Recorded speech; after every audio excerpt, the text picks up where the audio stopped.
News 19 और आज का मतदाता टीवी में डॉक्टर सुभाष अग्रवाल जी आपका स्वागत है। डॉक्टर साहब, गणतंत्र दिवस आ रहा है और मैं चाहूँगा सर्वप्रथम,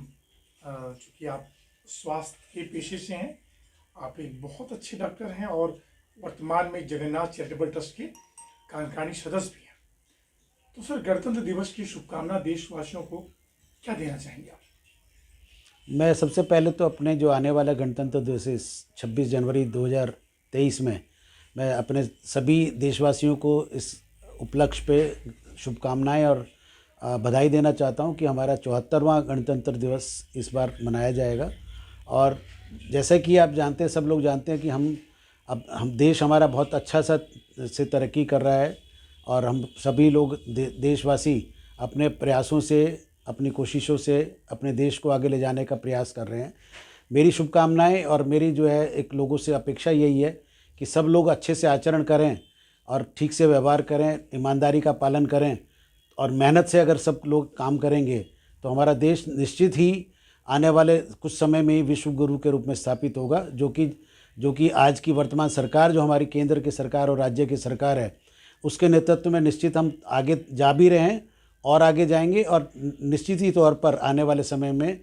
अग्रणी होगा, विश्व के अंदर अग्रणी होगा और हमारा नाम सब जगह आर्थिक रूप से भी और वैसे भी सबसे जो है स्थापित होगा। मेरी शुभकामनाएं देशवासियों को, सबको इस आने वाले गणतंत्र दिवस पर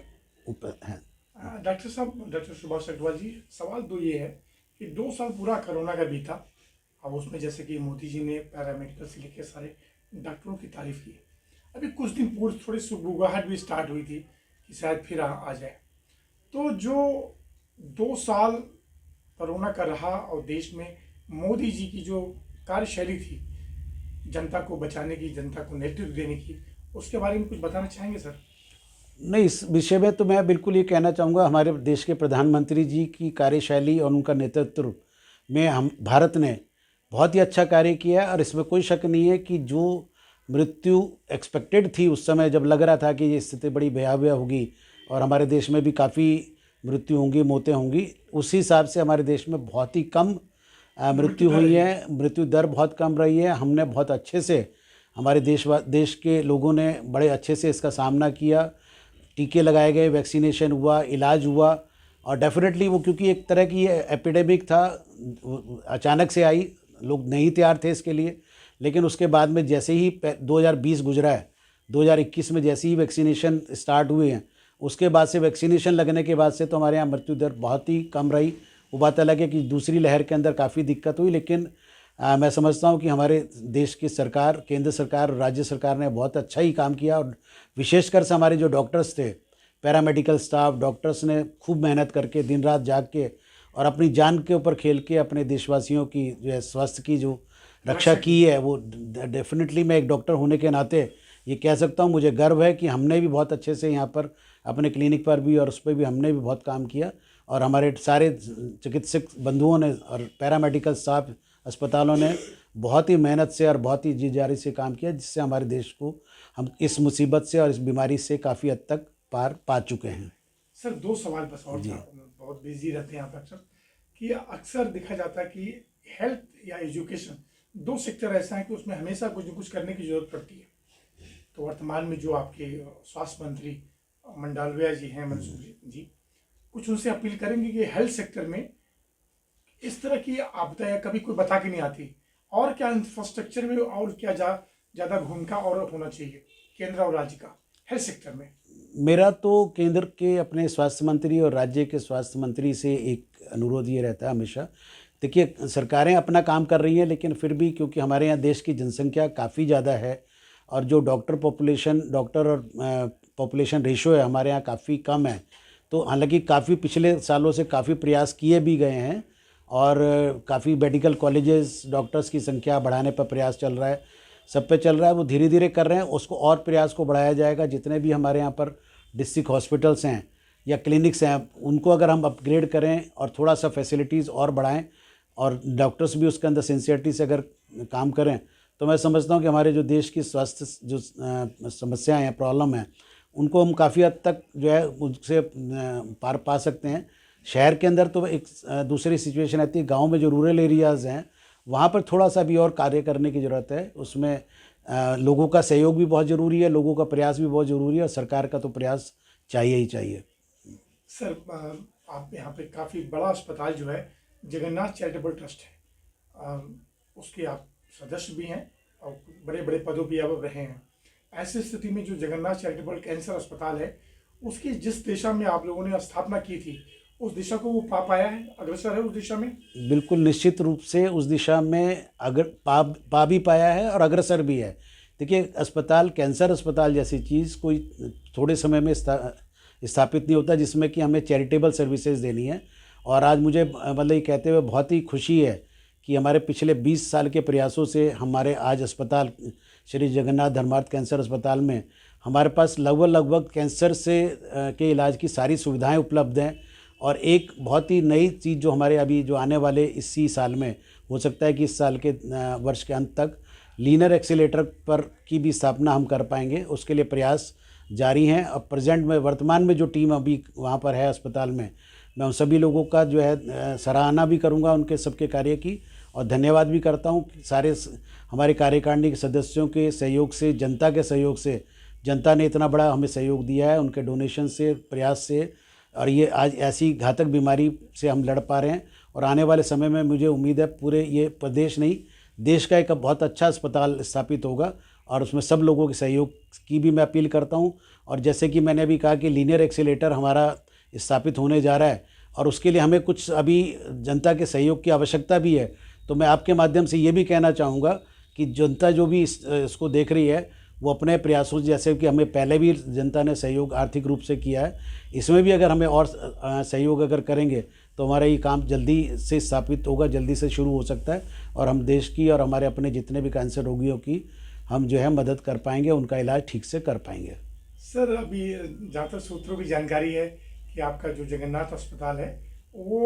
उसके अंदर और बहुत सारी बीमारियों को भी आप बढ़ाना चाहते हैं, जैसे मैक्स अस्पताल हो गया या और भी कोई हॉस्पिटल हो गया, मल्टी स्पेशलिटी शायद बनाना चाहते हैं, क्या इसकी संभावना है? नहीं, संभावना तो निश्चित है, आने वाले समय में तो बिल्कुल हो सकता है। अभी फ़िलहाल हमारा फोकस कैंसर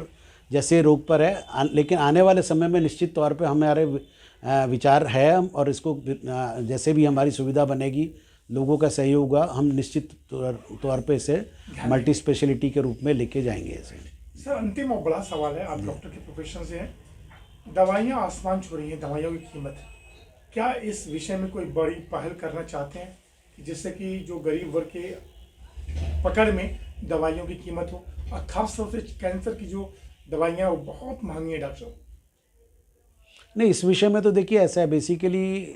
जो हमारी सरकार है, केंद्र सरकार और राज्य सरकार है, जितने भी हैं, ये काम उन्हीं का ही है कि वो दवाई की कीमत के ऊपर कैसे कंट्रोल करती हैं और किस तरह से मानक बनाएं। क्योंकि जैसे कि DPCO एक करके एक वो होता है, जैसे कई सारी जो जीवन रक्षक दवाएं और आवश्यक दवाएं हैं वो उसके अंडर में आ जाती है, तो उनकी कीमत कम हो जाती है। तो अगर मैं सरकार से, अपने स्वास्थ्य मंत्री से, दोनों मतलब केंद्र सरकार के भी और राज्य सरकार के स्वास्थ्य मंत्री से भी, कि इन पर अगर टैक्सेशन है जैसे, या और इनकी कीमत को अगर थोड़ा सा कंट्रोल किया जाए तो वो उसी लेवल पर, ये केवल सरकार के लेवल से ही हो सकता है। इसमें चिकित्सक या अस्पताल इसके अंदर कोई कुछ नहीं कर सकता, जो क्योंकि जिस कॉस्ट पर वो बन के आएगी, जिस कॉस्ट पर मिलेगी, उसी हिसाब से उसको वितरण उसका किया जाएगा। लेकिन सरकार कंट्रोल लगाएगी थोड़ा रेट? डेफिनेटली, अगर सरकार उसमें थोड़ा सा और कोशिश करे और इनको अपने अंडर में लेके इनकी कीमतों को घटाने की प्रयास करे तो निश्चित रूप से घटेंगी, तो मरीज को इसका निश्चित रूप से लाभ मिलेगा। डॉक्टर सुभाष अग्रवाल, शुरू से आप ऊर्जावान रहे हैं, हमेशा कुछ न कुछ करते रहते हैं, दिनचर्या आपका बहुत व्यस्त रहता है, और मैं चाहूँगा थोड़े जो हमारे नए दर्शक हैं, आगामी आपकी जो कार्यशैली किस विषय पे होगी, कुछ जानकारी दे पाएंगे? देखिए, मैं तो हमेशा अभी तक ईश्वर की कृपा से इसी पेशे में हूँ, प्रोफेशन में हूँ। सुबह 10 बजे से लेके रात के 9 बजे तक मेडिकल की ही उसमें रहता है। मैं अपने क्लिनिक पे बैठता हूँ, दिन में मेरे को 3-4 और फैक्ट्रीज़ में भी जाना होता है एज ए मेडिकल ऑफिसर, मैं वहाँ जाता हूँ। इसके अलावा जो जनता में मेरा कार्य जो रहता है वो थोड़ा सा, कई बार अपने जितने कैंप्स होते हैं, निःशुल्क कैंप्स, उसको हम ऑर्गेनाइज़ करते रहते हैं, उसमें मैं जाता रहता हूँ, मेरा पार्टिसिपेशन रहता है। मैं 1-2 मेरे पास स्कूल भी हैं जिनमें मैं निःशुल्क सेवा देता हूँ, आज भी, अभी भी देता हूँ। आज भी सुबह होके आया हूँ एक स्कूल के अंदर। और बच्चों को एजुकेट करना, और जितने भी हमारी जो जनता है उनको हम जो है कैंप के माध्यम से उसमें उनके स्वास्थ्य संबंधी जो प्रश्न होते हैं उनका जवाब देते हैं, उनको एजुकेट करते हैं। और सेम चीज़ हमारे कैंसर हॉस्पिटल के माध्यम से भी, हम अपने जगन्नाथ कैंसर हॉस्पिटल के माध्यम से भी जनता में समय समय पर कैंप लगाते रहते हैं और उनको स्वास्थ्य की और कैंसर से बचने के उपायों के बारे में जानकारी देते रहते हैं। सर, दर्शक को कुछ टिप्स दे सकते हैं कि लंबी आयु हो और स्वस्थ रहें, क्या व्यायाम करें, क्या खाएं जिससे उनका स्वास्थ्य अच्छा रहे? देखिए, टिप्स लंबी आयु का तो एक ही है, अगर आप जो है आपकी लाइफ स्टाइल जो है अगर वो ठीक है, मतलब एक्टिव है, लाइफ स्टाइल से मतलब मेरा आपका खान पान, व्यवहार, आचार व्यवहार